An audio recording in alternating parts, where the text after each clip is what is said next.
एकदा भगवान बुद्ध जेतवन विहारात राहत होते। भिक्षुक चक्षुपाल त्यांना भेटावयास आले।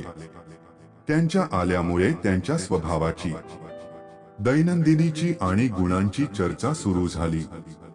भिक्षुक चक्षुपाल हे आंधळे होते।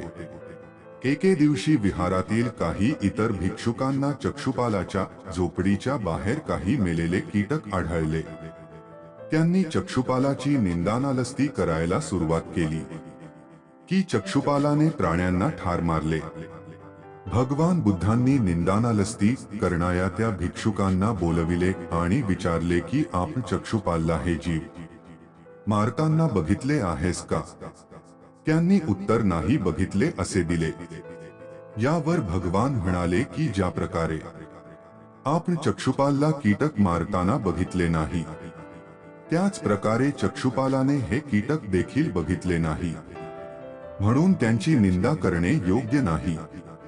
भिक्षुकांनी भगवान बुद्ध यांना विचारले की चक्षुपाल हे आंधळे का आहे?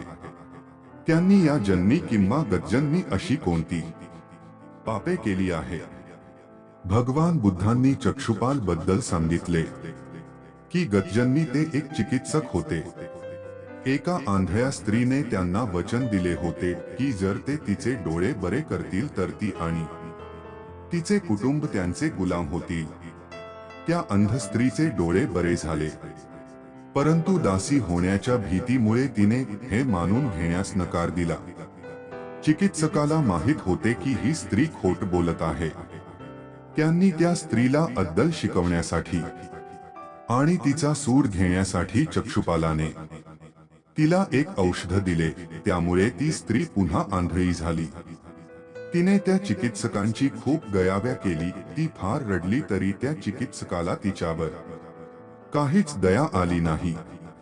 त्यांनी हे पाप केलत्या परिणामी त्या चिकित्सकाला म्हणजे चक्षुपालाला पुढील जन्मी अंधत्व आले। आजची कथा कशी वाटली कमेंट्स करून सांगा आणि चॅनल वरती नवीन असाल तर लाईक करा आणि सबस्क्राइब करा।